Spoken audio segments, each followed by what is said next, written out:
మీ business ఏదైనా మీ ఊర్లో promotion చేయాలంటే అది సుమన్ టీవీతోనే సాధ్యం. ఇప్పుడే సంప్రదించండి.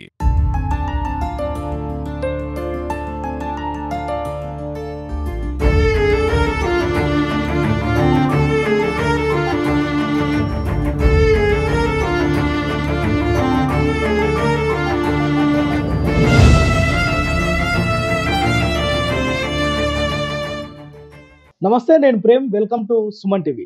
మనము ఈ దేశానికి భద్రత కలిగించే వ్యక్తులు, ఈ దేశానికి సంబంధించిన సైనికులకు చిన్న కష్టం వస్తే మనం అల్లాడిపోతుంటాం.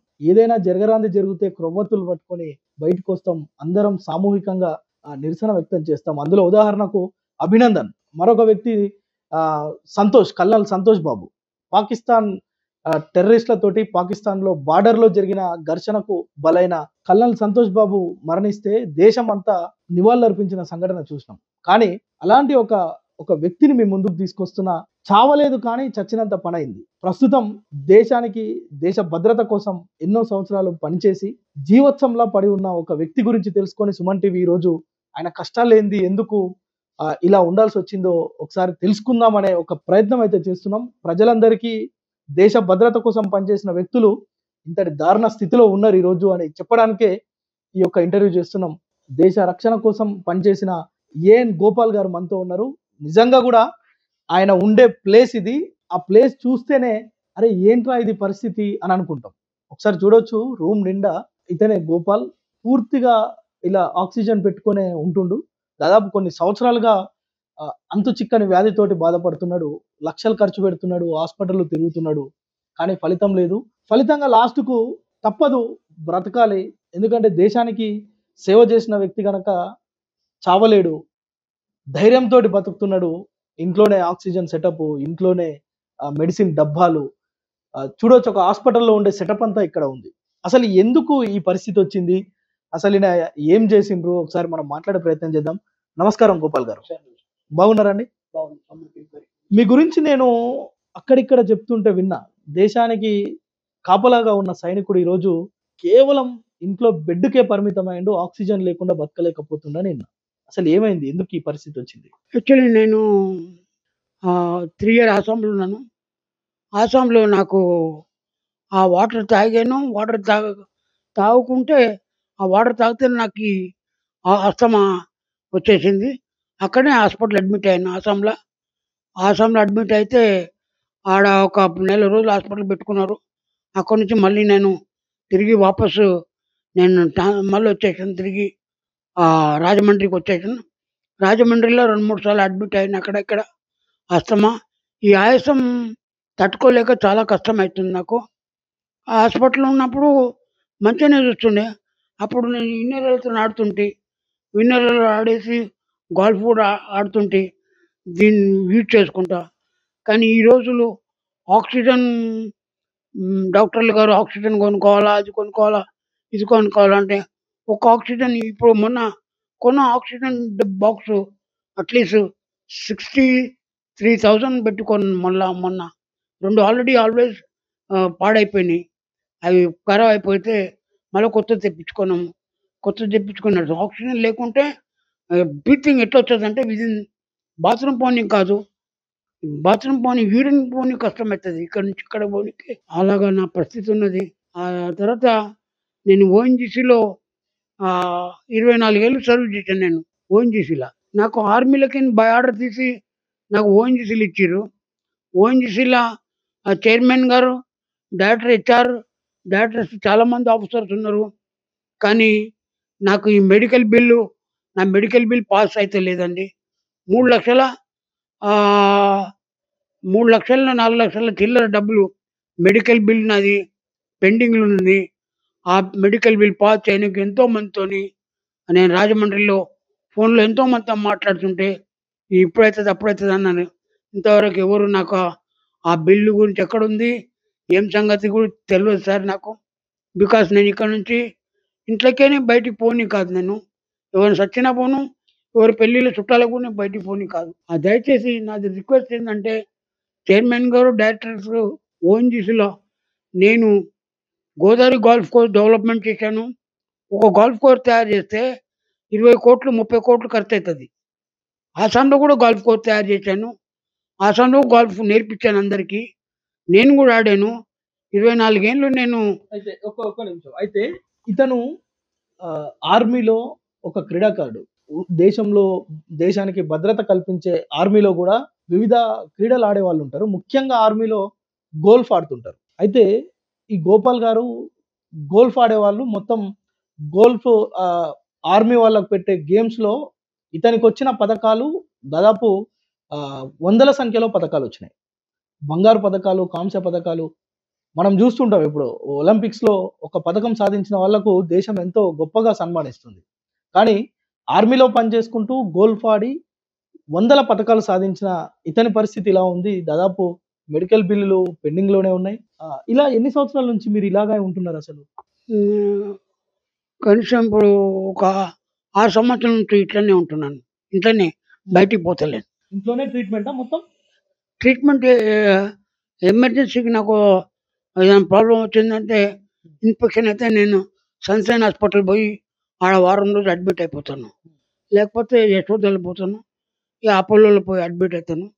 అక్కడ అడ్మిట్ అయ్యి వారం రోజుల తర్వాత మళ్ళీ వచ్చేస్తాను ఇంట్లోకి. అసలు ఈ వ్యాధి ఏందంటారు? ఇన్ని సంవత్సరాల నుంచి మీరు ఆక్సిజన్ మీద బతకడానికి గల కారణం ఏందసలు? సరే డాక్టర్స్‌కి తెలీదు, నాకేం తెలుసు సార్. హ్మ్. వాళ్ళే కనిపెట్టలేదు ఈ రోగాన్ని. హ్మ్. దేశంలో క్యాన్సర్‌కు ట్రీట్మెంట్ ఉంది. దానికి ట్రీట్మెంట్ ఉంది. అన్నిటికి ట్రీట్మెంట్ ఉందంటారు. బ్లడ్ స్ట్రోక్ వస్తే ట్రీట్మెంట్ ఉంది. సన్ స్ట్రోక్ వస్తే బ్లడ్ ట్రీట్మెంట్ ఉంది. హ్మ్. నా హస్తాకు ట్రీట్మెంట్ దేశంలో ఎవరు గుర్తుపట్టలేదండి. హ్మ్. దేశంలో ఏమి ఎవరు గుర్తుపట్టలేదు. మీకిచ్చిన సొల్యూషన్ ఇదేనా? ఇంట్లోనే మీరు ఇలా ఆక్సిజన్ పెట్టుకొని ఉండడమే. డాక్టర్ అడ్వైస్‌మెంట్ ఇదే. హ్మ్. మా ఇంటికి ఇప్పుడు డాక్టర్ ఎవరైనా వస్తే కూడా హ్మ్. కనీసం 3000 కావాలి నన్ను చూడడానికి. ఆ తర్వాత 3000 కాకుండా ఆ ట్రీట్మెంట్‌కు. హ్మ్. ఇది అస్తమే కాదండి. మనిషి బాడీలో జ్వరం వస్తే, హెడేక్ వచ్చే, కాళ్ళు నొప్పులు లేసే, అది లేసే, దానికి కూడా ట్రీట్మెంట్ కావాలా? దానికి కూడా బోలెడు డబ్బులైతాయి. కానీ ఎవరు తెలియదు. మా ఓఎన్‌జీసీ డాక్టర్ అంటారు, అస్తమాన ప్యానెల్ హాస్పిటల్ పోయి, ప్యానెల్ హాస్పిటల్ ఈడ దగ్గర లేదు. సికింద్రాబాద్ పోవాలా, అట్లీ బేగంపేట పోవాలా, 15 కిలోమీటర్ 20 కిలోమీటర్లు బై టెక్సీలో పోవాలా. టెక్సీలో రావాలంటే ప్రతి దానికి డాక్టర్ అంటాడు, నువ్వు అది డాక్టర్ దగ్గర రిఫరెన్స్ తీసుకురావాలంటాడు.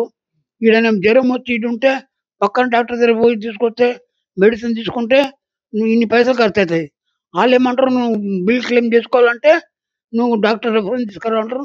అప్పుడు రిఫరెన్స్ అస్తమానం డాక్టర్ దగ్గర పోయి రిఫరెన్స్ ఎవరు తీసుకొస్తారు చెప్పండి? చైర్మన్ సాబ్ ఎవరు తీసుకొస్తారు చెప్పండి? గోపాల్ గారు మీరు ఒక 6 సంవత్సరాల నుంచి ఇలాగే నరకయాతన పడుతున్నారా ఇంట్లో? ఎటు ఆ. బయటికెళ్ళేది లేదు ఇంకా? లేదు సార్, ఇక్కడ లేదు సార్. అంటే ఇక్కడంటే ఇక్కడ లేదు, కానీ ఎవరైనా చనిపోతే పోనీ కాదు, హ్మ్. పెళ్ళిళ్ళకి పోనీ కాదు, హ్మ్. ఏదైనా ఫంక్షన్ ఉంటే ఎవరు ఫంక్షన్‌కి పోనీ కాదండి. హ్మ్. హ్మ్. బికాజ్ దానికి పోతే దానికి ఆక్సిజన్ పెట్టుకొని పోవాలా. హ్మ్. ఆక్సిజన్ ఆక్సిజన్ పెట్టుకొని మనం ఫంక్షన్ మొత్తం తిరగలేం కదా? మళ్ళీ అది ఆల్మోస్ట్ 1 or 2 అవర్ కంటే ఎక్కువ ఉండదండి. హ్మ్. హ్మ్. ఆ 1 or 2 అవర్ మళ్ళీ పోయి ఎందుకు రావాలన్నా అవును. ఇంట్లోకెళ్ళి నేను బయటికి పోనండి. ఇబ్బంది. నాకు అవును. చాలా ఈ మెడల్స్ అన్ని మీవేనా? ఇవన్నీ మెడల్ అయ్యాయి సార్. నేనే చాలా కష్టపడ్డా, చాలా కష్టపడ్డా. హ్మ్. ఇవన్నీ గోల్ఫ్‌కేనా వచ్చింది? గోల్ఫ్‌కే సార్. సో గోల్ఫ్ గేమ్ ఆడి ఇన్ని పథకాలు సాధించిర్రు. ఇంకా మూట గట్టి పైన ఉన్నాయి. అవన్నీ తీస్తే దుమ్ము ఉన్నాయి. అందుకే తీయలేదు. ఇవన్నీ గూడా గోల్ఫ్ గేమ్‌ల. ఇందులో జాతీయ, అంతర్జాతీయ క్రీడలుంటాయా మీ ఆర్మీలో? National, international. National, international 2. National, international 2 ఆడి ఇన్ని పథకాలు సాధించిర్రు. దేశానికి ఎంతో కీర్తి తెచ్చిన వ్యక్తి ఇతను. కానీ ఈరోజు ఒక అనొద్దు, ఒక జీవోత్సవంలానే ఉన్నారు. వాస్తవంగా నేను ఆ మాట అనొద్దు. ఎందుకంటే దేశానికి సేవ చేసిన వ్యక్తి అతను. చూస్తే బాధ అనిపించింది. ఎందుకంటే ఇన్ని పథకాలు, ఒక క్రీడాకారుడు అనొచ్చు ఈయనను. ఒక ఎక్స్ ఆర్మీ పర్సన్, ఓఎన్‌జీసీలో వర్క్ చేసిర్రు. ఇన్ని పథకాలు సాధించిన వ్యక్తి దాదాపు 6 సంవత్సరాల నుంచి నరకయాతన అనుభవిస్తున్నారు. పోనీ మీ సమస్యను ఎప్పుడైనా అధికారులకు గాని, ప్రజాప్రతినిధులకు గాని చెప్పే ప్రయత్నం ఏమైనా చేసిరా? అధికారులకు చెప్పాను సార్, ఎవరు పట్టించుకోలేదు సార్. హ్మ్. ఇంటారు, ఓకే గోపాల్ అంటారు. హ్మ్. ఆయన రాజమండ్రి మా ఇంటికి వస్తారు, హ్మ్. చూస్తారు, వెళ్ళిపోతారు. హ్మ్. వాళ్ళు పట్టించుకోలేదు సార్. ఓకే. ఆ తర్వాత ఎవరి పొలిటీషియన్‌కు ఎవరికి నేను ఎవరి దగ్గరికి పోలేదు. హ్మ్. ఆ పొలిటీషియన్ చెప్పినా కానీ అందరూ ఈ కాలంలో ఎవరు చెప్పినా ఓకే అంటారు, కానీ తర్వాత పట్టించుకోరు సార్. హ్మ్. మర్చిపోతారు సార్. సార్ మీరు సర్వీస్ లో ఫస్ట్ ఎక్కడ స్టార్ట్ అయ్యారు, ఎక్కడెక్కడ పనిచేసారు ఒకసారి చెప్పండి. ఫస్ట్ నేను యాక్చువల్లీ నేను కౌకూర్లో పుట్టాను సార్. మేము మా ఇంట్లో మొత్తం మా బ్రదర్స్ 6, ఆ సిస్టర్స్ 5. ఆ తర్వాత మా అమ్మ, మా నాయన, మా అమ్మమ్మ, మా తాత అందరూ బతుకుతుంటే మా డాడీ ఒక్కడే పని చేస్తుండే. ఆయన ఎయిర్ ఫోర్స్లో. నాకు తినడం చాలా కష్టమవుతుండే.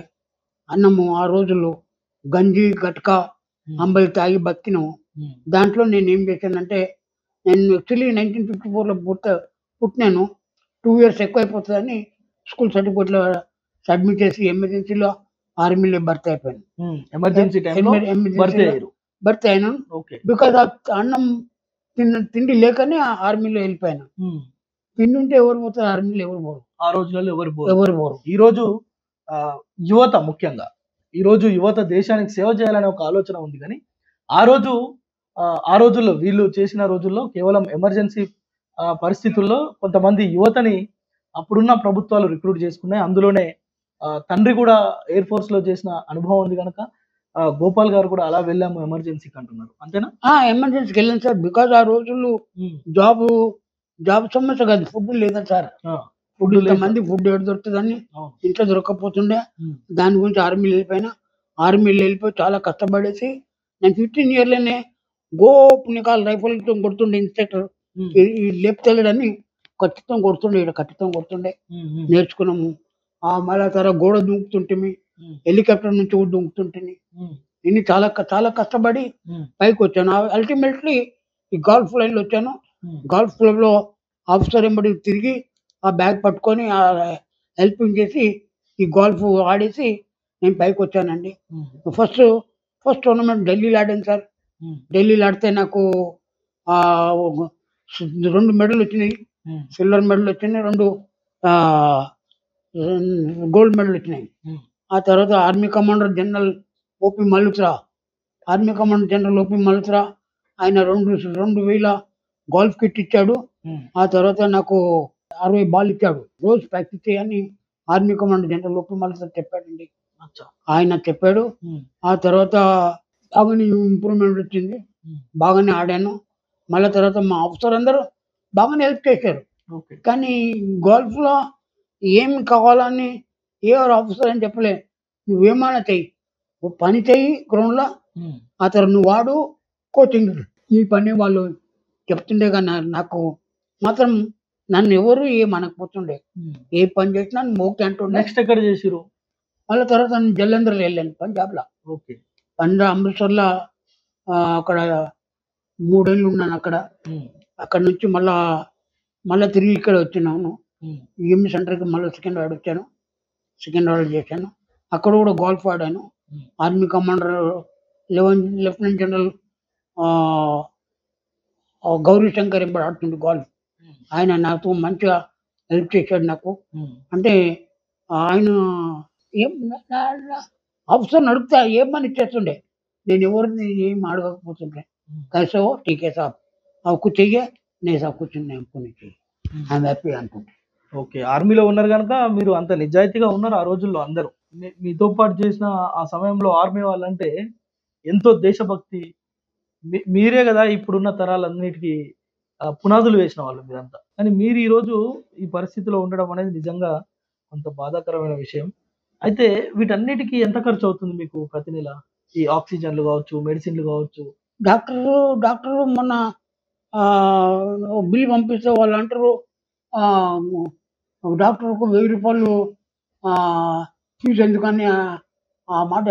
పోనీ 1000 రూపాయలు తీసి మిగతా డబ్బులు ఏమన్నా ఇచ్చేరినాయి ఉంటే మెడిసిన్ తెచ్చుకుంటే లేదు అట్లా కాదని వాళ్ళు అక్కడి నుంచి మెసేజ్ చెప్తున్నారు. ఇట్లా ఫోన్లో మాట్లాడుతుంటే వాళ్ళు అలా మాట్లాడుతారు. ఓకే. అల్టిమేట్లీ నేను అక్కడికి పోనందుకు నేను చాలా లాస్ అయ్యాను.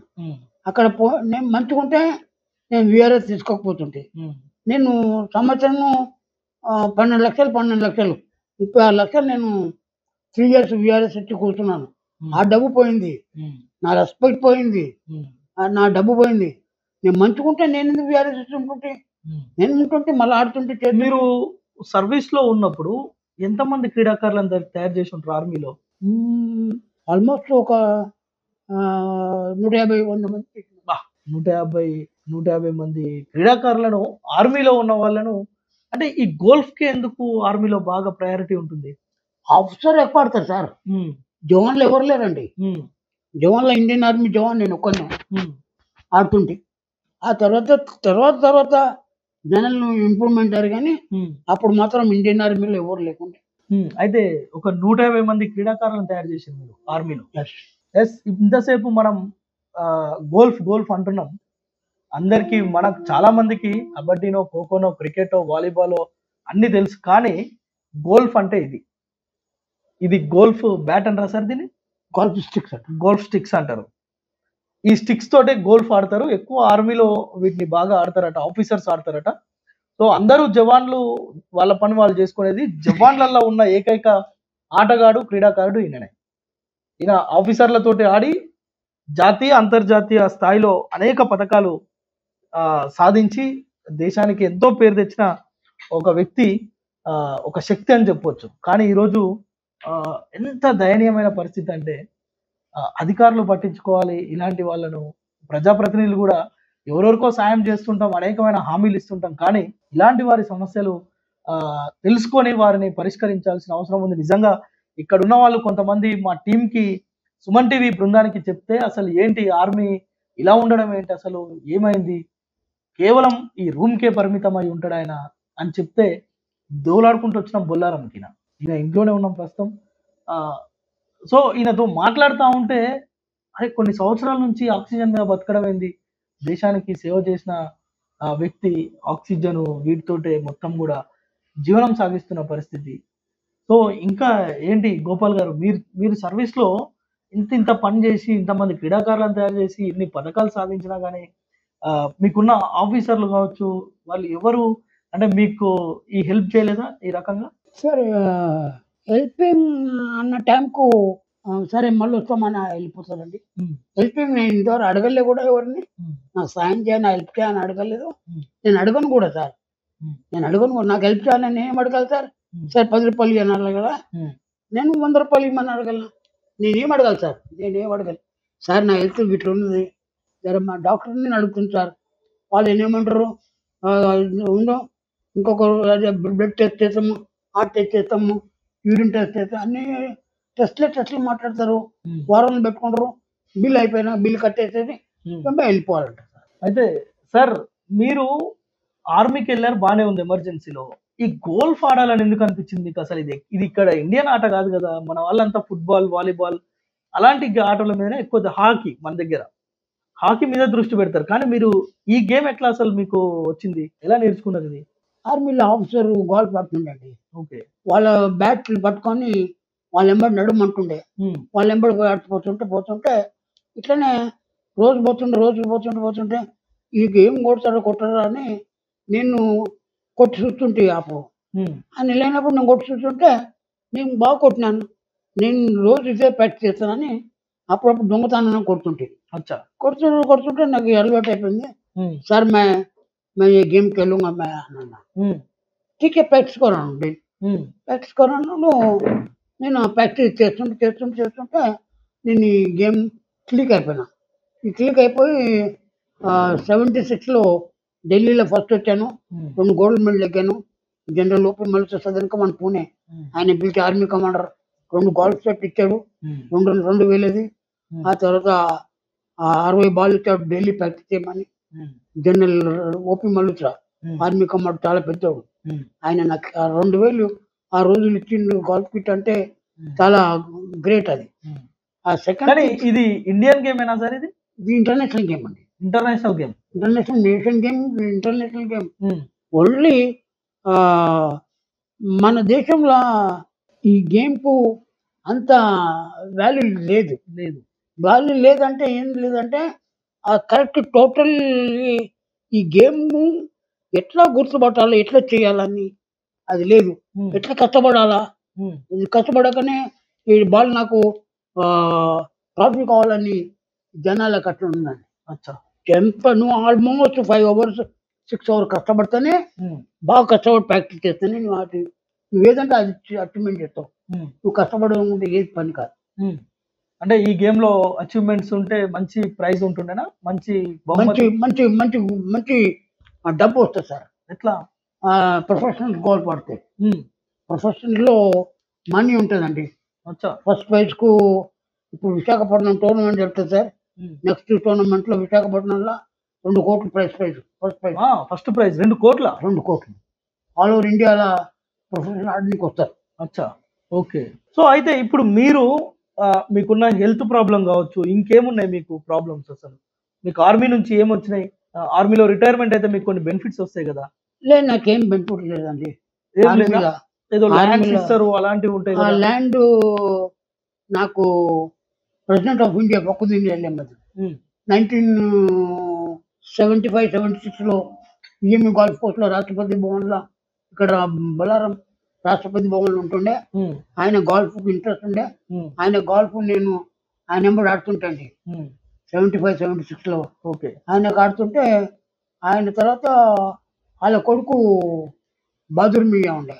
ఉమ్, ఆయన నేర్చుకుంటా అంటే నేను ఢిల్లీలో నన్ను పిలిపిస్తాను అని జనరల్ పిఈ మెనన్ ఉమ్, మేజర్ జనరల్ ఉమ్, నన్ను కేరళ ఆయన అచ్చా. నన్ను అక్కడ ఢిల్లీ పిలిచి 1 నెల అలా అబ్బాయికి నేను కోచింగ్ ఇస్తే అప్పుడు నాకు ఏం చేసిండు, okay Gopal your excellent job అని నన్ను పంపించేసాను.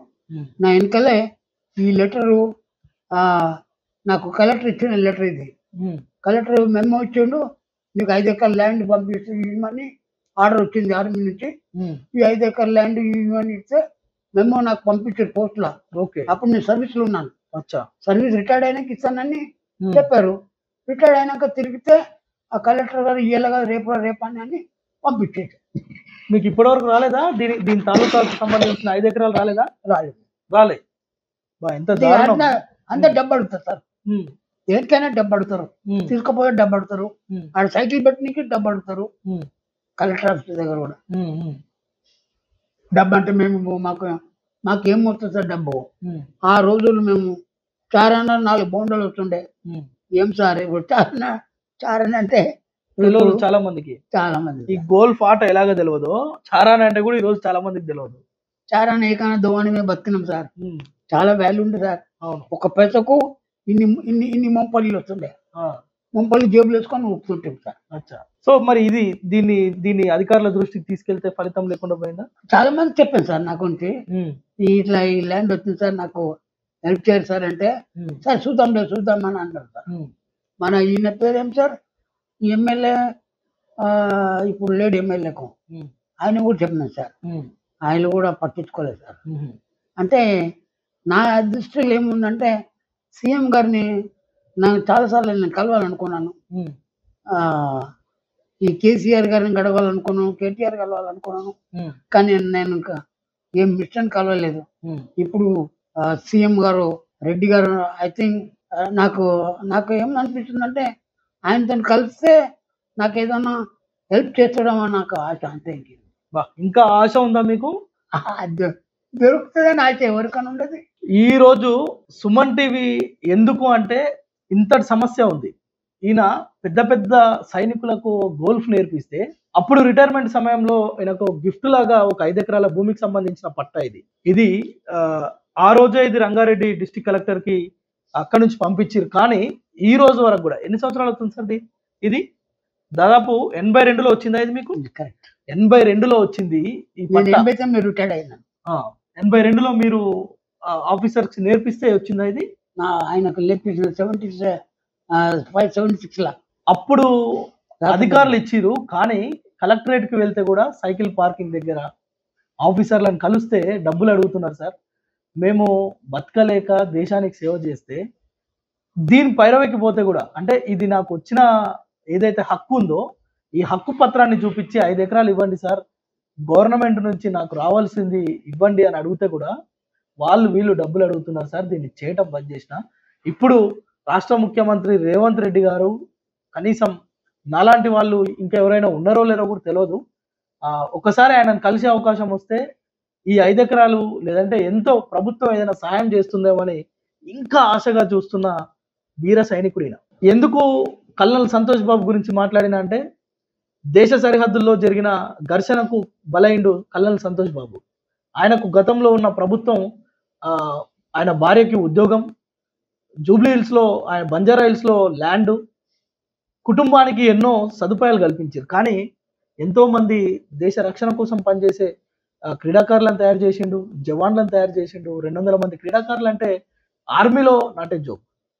కానీ ఆయన కూడా ఈయన సమస్య పరిష్కారం గాక ఆ లంచాలు 100, 200 ఇవ్వలేక కూడా నిస్సహాయ స్థితిలో ఉన్నాడు గోపాల్‌జీ. సో సుమన్ టీవీ ఎందుకు అంటే ఇనిషియేషన్ తీసుకుంది, ఖచ్చితంగా ఈ ప్రభుత్వం దృష్టికి తీసుకెళ్ళాలి. ఏదో ఒక సాయం దేశానికి సేవ చేసిన ఆయనకు మా చేతనైనంత సాయం చేయాలనే ప్రభుత్వం దృష్టికి తీసుకెళ్లాలనే ఒక చిన్న ఆలోచనతోనే ఈయన వెతుక్కుంటూ ఇక్కడి వరకు వచ్చినాం. గోపాల్ గారు, మీరు నిజానికి బాధపడొద్దు, ఎందుకంటే మీరు నా తండ్రి లాంటి వాళ్ళు. మీ యొక్క బాధ వర్ణనాత్మకం. 200 అన్నారు, దాని బాధ వచ్చింది. 200 అంటే 200 ఆ రోజుల్లో 200 చాలా కాస్ట్లీ, చాలా చాలా కాస్ట్లీ. ఈ రోజుల్లో 200 కొన్ని కోట్ల లెక్క, 200 కొన్ని కోట్ల లెక్క. ఒక్కొక్క పైసతోని మేము తిండి లేక ఒక్కొక్క పైసతోని బతుకున్నాం.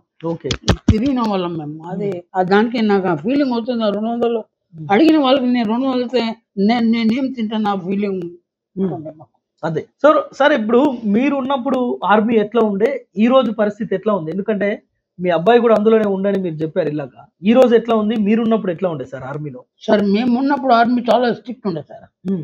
ఆర్మీలో ఇప్పుడు 60% 60% ఉంది సార్. 40% ఆర్మీలో డిసిప్లిన్ పోయింది సార్. ఓకే, 100లో 40% డిసిప్లిన్ అని లేదు. ఆఫీసర్ దగ్గర మాట సరిగా లేదు. ఆఫీసర్ మాట మీద నిలబడరు. ఆ కింద ఉన్న జవాన్లు కూడా సరిగా మాట మీద పద్ధతులు లేరండి. ఒక ఆఫీసర్ ఆర్డర్ ఇచ్చిందంటే that should be implement about till within 1 hour లోపు ఇంప్లిమెంట్ కావాలి. కానీ ఈ రోజుల్లో అట్లా ఇంప్లిమెంట్ లేదు. నా కొడుకును నేను ఆర్మీలో భర్తీ చేయించాను. నేనే ఆర్మీలో భర్తీ చేయించిన. ఆ భర్తీ చేసిన మేజర్ జనరల్ గారు ఇండియన్ గల్ఫ్ యూనియన్ ప్రెసిడెంట్ ఉన్నాడు. ఆయన ఈఎంఈ సెంటర్లో భర్తీ చేయించిన నా కొడుకు. కానీ నా కొడుకు కూడా నేను ఎల్కేజీ నుంచి గోల్ఫ్ నేర్పించిన నా కొడుకు రాజమండ్రిలో మార్నింగ్ 5 o'clock తీసుకుపోతుంటే కోచింగ్ ఇస్తుండే. నా కొడుకు 1 hour ప్రాక్టీస్ చేపిస్తుంటే మళ్ళీ స్కూల్కి పోతుండే. 10th class పాస్ అయినా డాడీ నేను ఆర్మీలో పోతాను. ఆర్మీలో జాయిన్ చేయించాను. ఆర్మీలో జాయిన్ చేసినాక నా కొడుకు ఈ రోజులో ఇండియాలో టాపెస్ట్ లాంగ్ ఎడిటర్. లాంగ్ అంటే అందరు చాలా మందిగా ఇంకా 350 గజాలు లాంగ్ కొడతాడు. ఓకే, గోల్ఫ్ లో. అచ్చా, అటువంటి మనిషిని, మంచి sports men, upcoming sports men, 2 సార్లు సర్వీసెస్, 2 సార్లు టోర్నమెంట్ నెగ్గాడు సర్వీసెస్. ఓకే, ఆ మనిషి ఈ గేమ్ ఆ పిల్లగాడిని లైఫ్ పార్ట్ చేసింది ఆర్మీ వాళ్ళు. ఎందుకు పార్ట్ చేసిందో నాకు అర్థం కాలేదు. ఆ ఆర్మీ జనరల్తో రిక్వెస్ట్ చేస్తున్నాను. ఆ తర్వాత ఈ ఓనిమి సెంటర్ కమాండర్తో రిక్వెస్ట్ చేస్తున్నాను, please why that my son life is damaged, why not ఈ playing golf. Okay, punishment you can give, but ఈ గేమ్ అబ్బాయి ఇన్నేళ్ళు కష్టపడ్డ దాన్ని ఫలితం పొడగొట్టేసారు. వాడు కూడా బాధపడుతుండే. బార్డర్లో పోయిన పోస్టింగ్ వెళ్ళిపోయి ఇప్పుడు చేస్తున్నారు, కాశ్మీర్లో పనిచేస్తున్నారు. ఇప్పుడు కాశ్మీర్లో పనిచేస్తున్నారు అంటే, కాకపోతే గోల్ఫ్ ఆడతలేరు. అంటే మరి నువ్వు రిక్రూట్ చేసుకున్నావు స్పోర్ట్స్ కోటాలో. అచ్చా, స్పోర్ట్స్ కోటాలో రిక్రూట్ చేసుకున్నావు వాడిని. How you send it?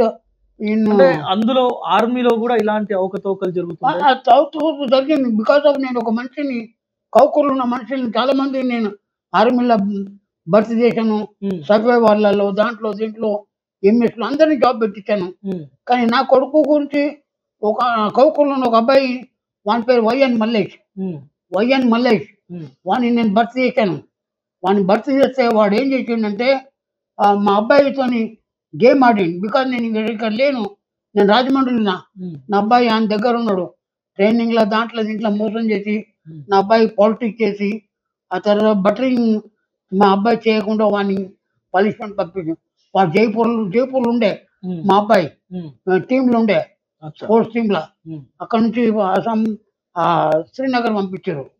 అన్ని ఆర్డినరీ కెప్టెన్ ఎట్లా అయిందో కమాండర్తో అడగాలనుకున్నా. ఆర్డినరీ గోల్డ్ మెడల్ నెగ్గలేదు, నా 10th కూడా పాస్ కూడా కాలేదు. ఆ మనిషికి how become is ordinary captain retired. Okay. And why Rajendra Ponade is recruited with me. He is Asian gold medalist. He is not a ordinary captain, promoted. Okay. And Milkha Singh, Flying Sikh Milkha Singh, all are cook. He is army not given captain. Why is the gentleman claimed by captain promotion? Why? Why is not study, nothing else? Why you given? Please, am I testify about my son? Why you transfer the Kashmir? I want to know that. That's all. Okay. Okay. ఎందుకంటే నిజానికి ఆర్మీలో కూడా ఒకప్పుడు ఉన్నట్టు లేదు. చాలా అవకతవకలు జరుగుతున్నాయి అనడానికి ఆయన ఈ నిదర్శనం చెప్తున్నాడు. ఎందుకంటే వాళ్ళ అబ్బాయి స్వతహాగా గోల్ఫ్ ప్లేయర్, ఆయన కూడా గోల్డ్ మెడల్ సాధించారట. కానీ అకారణంగా ఆయన తీసుకెళ్లి జమ్మూ కాశ్మీర్లో డ్యూటీలో వేసిరు. అక్కడ కూడా అన్ని రాజకీయాలు, అనవసరమైన ఇష్యూసే ఆర్మీలో కూడా ఈ రోజు జరుగుతున్నాయి, ఆ రోజు లేవు అని చెప్తున్న పరిస్థితి ఉంది. గోపాల్జీ, ఒక్కసారి మీరు ప్రభుత్వానికి మీరు ఏం కోరుతున్నారు? ఒక్కసారి ప్రభుత్వం నుంచి మీరు ఏం సాయం కోరుతున్నారు? అంటే మీరు ఆల్రెడీ చెప్పిరు రేవంత్ రెడ్డి గారిని కలిసి ఈ భూమికి సంబంధించిన అంశం మాట్లాడాలని అన్నారు. ఇంకా ఏమున్నాయి? మీ హెల్త్కి సంబంధించి మీకున్న సమస్యలేంటి? ప్రభుత్వంతో నేను చీఫ్ మినిస్టర్ రేవంత్ రెడ్డి గారితో నేను కోరుతున్నాను ఏంటంటే, దయచేసి నాకు ఈ 5 ఎకరాలు ఏమన్నా 5 ఎకరాలు కాకుండా ఏమి ఇచ్చినా నాకేం బాధ లేదు. దానికన్నా నేను డబ్బులు అని ఇస్తే కనీసం నేను దయచేసి నా హెల్త్ బాగా చేసుకోవాలనుకుంటున్నాను. నా పిల్లలకు కూడా ఏమైనా హెల్ప్ చేయాలనుకుంటున్నాను. ఓకే అండి, రైట్. ఇది నిజంగా కూడా ఒక దేశ భద్రత కోసం పనిచేసిన ఆర్మీ జవాన్. ఆయనకున్న సమస్య అంతా ఇంత కాదు, చూస్తున్నాం కదా, ఇల్లు మొత్తం కూడా ఒక చిన్నపాటి ఆసుపత్రి. ఇందులో పూర్తిగా ఈ రూమ్ నిండా కూడా ఈ మెడల్స్, సర్టిఫికేట్లు, ఈ గోల్ఫ్ బ్యాట్స్, వీటితో పాటే ఆక్సిజన్ సిలిండర్స్, ఆక్సిజన్ మెషిన్స్, ఇంకా హెల్త్కి సంబంధించిన డివైజెస్, అదేవిధంగా మెడిసిన్. ఈ రూమ్ నిండా అంటే ఈ జ్ఞాపకాలతోటి ఇలా ట్రీట్మెంట్ తీసుకుంటూ చావలేక బతకలేక ఉన్న పరిస్థితి ఇది. నిజానికి ఆయన ఏం కోరుకుంటున్నారు? నాకు ప్రభుత్వం నుంచి రావాల్సిన 5 ఎకరాలు ఇవ్వకపోయినా పర్లేదు, కొంత ప్రభుత్వం దయదలిచి ఆర్థికంగా నన్ను ఆదుకుంటే ఇంకా కొంత తన ఆరోగ్యాన్ని మెరుగుపరుచుకోవాలి. 100% ప్రభుత్వం కూడా ఈయన చేసిన సేవకు గుర్తించి ఖచ్చితంగా ఏదైతే ప్రభుత్వం గతంలో ఈయన కేటాయించిన 5 ఎకరాల భూమి ఉందో, ఏ మూలకిచ్చిన ఈయన నిజంగా కూడా ఒక ఆర్మీ జవాన్ను మనం గుర్తించినట్లు అవుతుంది, ఈయనను గౌరవించినట్లు అవుతుంది, ఈయన సేవను మనం ఈయనకు ఒక జ్ఞాపిక ఇచ్చినట్టు అవుతుంది. సో ప్రభుత్వం కూడా ఖచ్చితంగా రేవంత్ రెడ్డి సర్కార్ గోపాల్ గారి యొక్క ఆ యొక్క మనవి ఏదైతే ఉందో ఖచ్చితంగా స్పందించాల్సిన అవసరం ఉంది. ఇంత 6 సంవత్సరాల నుంచి కేవలం ఆక్సిజన్ మీదనే బతుకుతున్న ఆర్మీ జవాన్ పరిస్థితి ఇది. ప్రభుత్వం ఎలాగైనా ఇతని పట్ల స్పందించి ఇతనికి సాయం చేయాలనేది సుమన్ టీవీ అభిలాష. నేను సుమన్ టీవీ వారితో నేను చాలా చాలా వందనాలు చెప్తున్నాను. ఈ దయచేసి ఇది సీఎం గారు రేవంత్ రెడ్డి నాలెడ్జ్ పోయి ఈ కాపీ రేవంత్ రెడ్డి గారు అట్లీస్ట్ సీఎం గారు దీనికి ఈ లెటర్ ఎందుకు నాకు వచ్చారు, దాంతో ఆ లెటర్కు ఎవరు పంపించారు, ఆ లెటర్ గుర్తయిపోతే ఆటోమేటిక్లీ నాకు సీఎం గారు నాకు హెల్ప్ చేస్తారని నాకు ఆశ ఉన్నది.